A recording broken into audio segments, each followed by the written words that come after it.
Après-midi, Monsieur Méran. Oui, bonjour. Ça va bien, Monsieur Méran? Et vous-même? Non, mais ça va toujours bien pour moi, même quand l'essence nous tue, professeur. Mais c'est incroyable que ça puisse monter à cette échelle-là, presque $2 pour un litre d'essence ordinaire dans certains coins.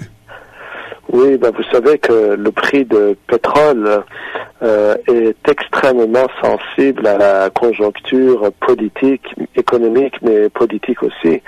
Dès lors qu'on sent qu'il y a des instabilités sur le marché, dès qu'on pense que des conflits par-ci par-là ou des décisions politiques peuvent avoir un impact sur l'offre, sur la quantité de production, sur la distribution, alors la tendance conservatrice, c'est tout de suite d'augmenter le prix, donc la demande augmente et les marchés sont nerveux comme on dit et puis le prix monte et vous savez c'est l'impact négatif de cette augmentation-là va bien plus que ce que nous apercevons tous les jours à la pompe d'essence.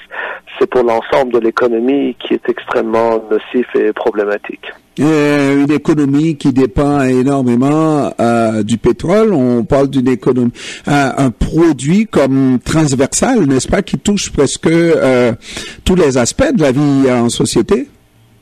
Oui, regardez par exemple, je vais vous donner un exemple que je connais puisque c'est plus mon domaine d'expertise, dans le domaine de l'aviation. On a connu 2 ans de difficultés majeures avec la pandémie dans le transport aérien. Il y a beaucoup de compagnies qui ont fait faillite, il y a des compagnies qui ont fait des milliards de pertes. Alors là, on voyait un petit peu de lumière au bout de tunnel. On commençait à avoir une reprise. On a vu que des réservations sont au rendez-vous pour les vacances d'été.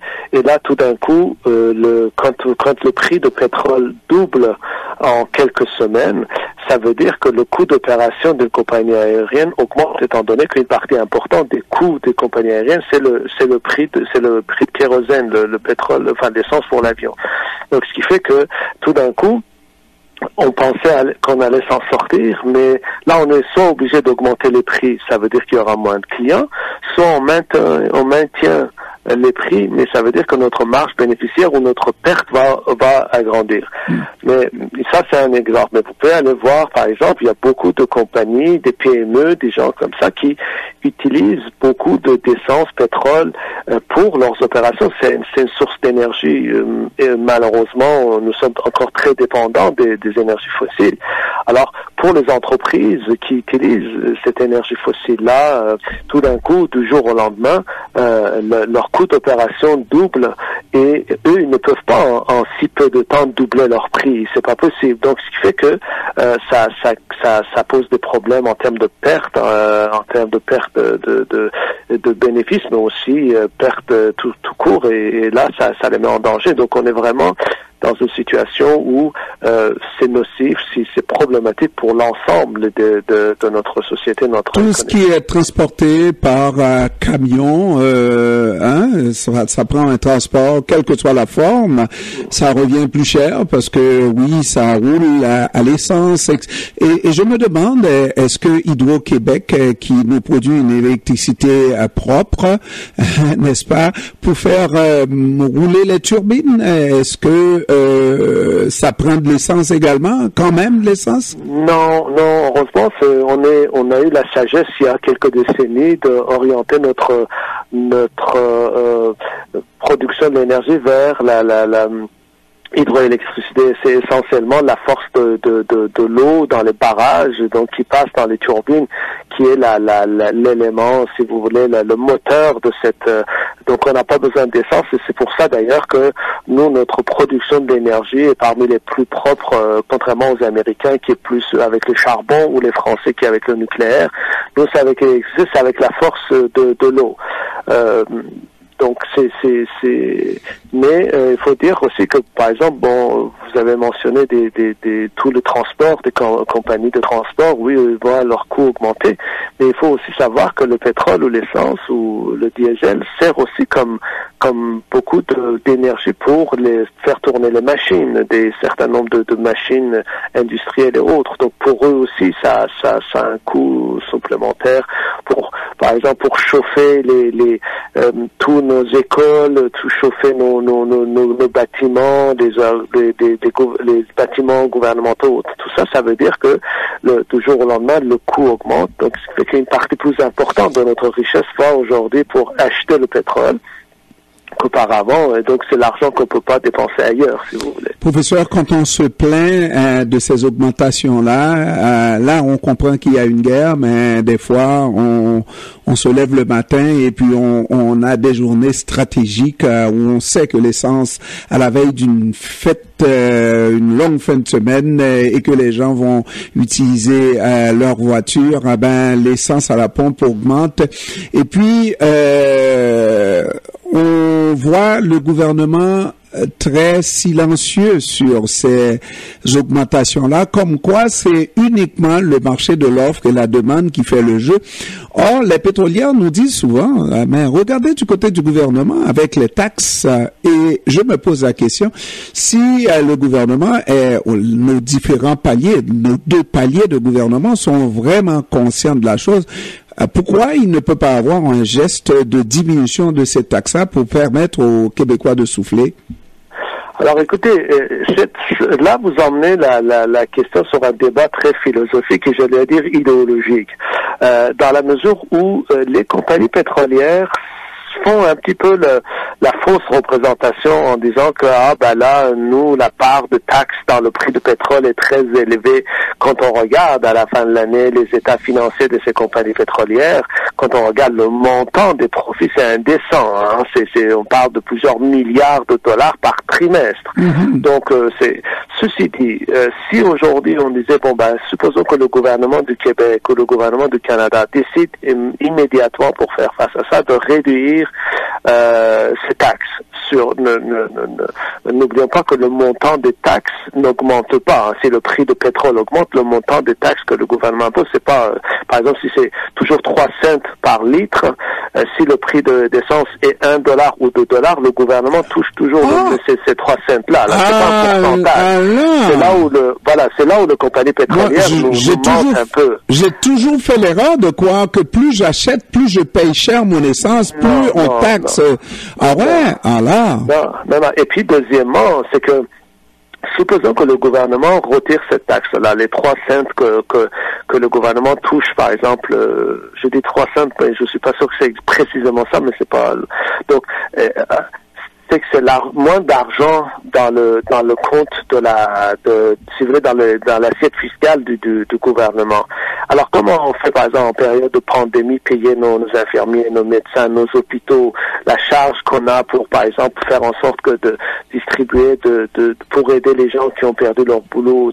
Il y a les écoles, les universités, des autres. C'est avec ces montants d'argent-là qu'on est en train de payer. Alors, si on les retire, si vous voulez, ça sera encore moins d'argent pour faire ces choses. Et je suis d'accord. Mais dans des circonstances comme celle-là, et vous savez, vous et le gouvernement doit le savoir, qu'il y en a qui en profitent et en profitent royalement. Est-ce que le gouvernement peut continuer à ne pas voir qu'il y en a qui en profitent et en profitent ben trop et intervenir d'une certaine manière et dire assez c'est assez là, parce que il va de la survie de la population qui n'en peut plus de ce coût prohibitif du pétrole. Alors vous avez raison, mais nous sommes dans un état de droit. Dans les états de droit, quand on constate un phénomène dans la société, qu'on veut intervenir, parfois, prenons l'exemple des camionneurs à Ottawa. Bon, on n'était pas d'accord, il y en a qui n'étaient pas d'accord, le gouvernement voulait faire face à ça, les gens d'Ottawa n'en pouvaient plus, et ainsi de suite. Mais il a fallu quand même plusieurs semaines avant qu'on puisse mettre en place un cadre législatif dans le cadre d'une mesure d'urgence, mesure exceptionnelle pour essayer d'évacuer ces gens-là. Alors quand on est dans un cas comme par exemple quand on va intervenir en tant que, par exemple, législateur, s'il va intervenir, les périodes que ça prend pour qu'il y ait un débat, pour qu'on puisse emmener des projets de loi ou pour qu'on puisse avoir un décret, c'est souvent plus long que ce qui est nécessaire à court terme pour intervenir. Donc pour intervenir. Donc c'est par la suite, par contre, une fois que la crise a eu lieu, on pourrait revenir en arrière et de dire, et ça malheureusement on oublie, nos gouvernements l'oublient, de dire bon, après tout, peut-on regarder comment chaque acteur s'est comporté, des compagnies pétrolières, des compagnies de distribution, tel ou tel acteur, et après voir comment on peut faire pour prévenir les crises d'avenir. Mais malheureusement, il se trouve que parfois nos gouvernements sont très occupés et ils oublient à ce moment la mémoire courte. La mémoire courte. Mais ça, je peux vous dire que je crois qu'il serait odieux pour même l'opposition de faire de la petite politique lorsqu'il s'agit de mesures qui pourraient bénéficier à l'ensemble de la population. Mais ce n'est pas là ma question. Ma question, c'est de faire jouer votre marc de café, professeur, pour nous dire, est-ce que c'est une crise, selon vous, qui va durer longtemps, auquel cas il faut s'astreindre à laisser quelques voitures sur les autoroutes parce qu'on n'aura pas suffisamment de moyens pour rouler ces voitures-là, professeur? Alors, écoutez, malheureusement, on est face à une situation où un des acteurs qui est impliqué dans cette crise, dans cette guerre, c'est en même temps un des plus grands producteurs du pétrole et du gaz au monde. Et donc, il se trouve que on est en plus dans des positions politiques légitimes.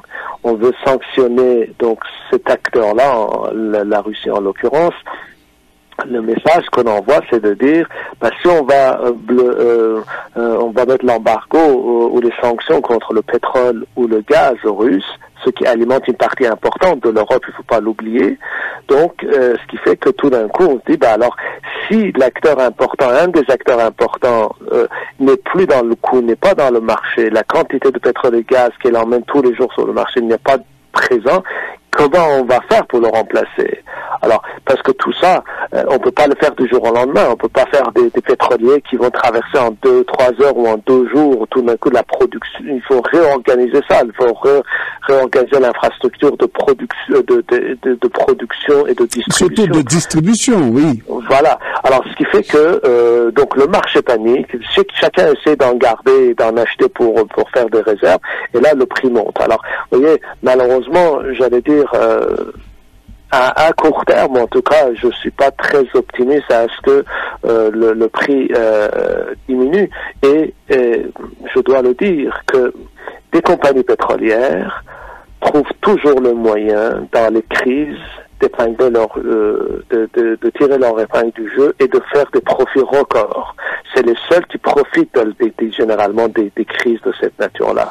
Donc, parce que le pétrole qu'aujourd'hui vous mettez dans votre l'essence que vous mettez aujourd'hui dans votre voiture, c'est un pétrole qui a été acheté il y a au moins 6 à 9 mois. Donc, c'est à le prix de 6 à 9 mois. Mais dès aujourd'hui, on est en train de vous payer le prix de pétrole d'aujourd'hui. Donc, vous voyez, donc ce décalage-là, c'est une source de profit extraordinaire pour ces gens-là qui font énormément de... Quand on regarde à posteriori les états financiers et les niveaux des profits des compagnies pétrolières, on se rend compte que des crises sont des moments très très bénéfiques. Donc le malheur des uns fait le bonheur des autres. Pour ceux qui ont quelques placements, c'est le temps d'appeler le courtier pour lui dire arrêtez de placer dans l'or, mais placez dans l'or noir. Exactement. Professeur Ebrahimi Méran, professeur à l'École des sciences de la gestion à l'Université du Québec à Montréal. Je vous remercie d'avoir pris du temps de nous parler, professeur. C'était un plaisir. Merci. À très bientôt. Merci, au revoir. Au revoir.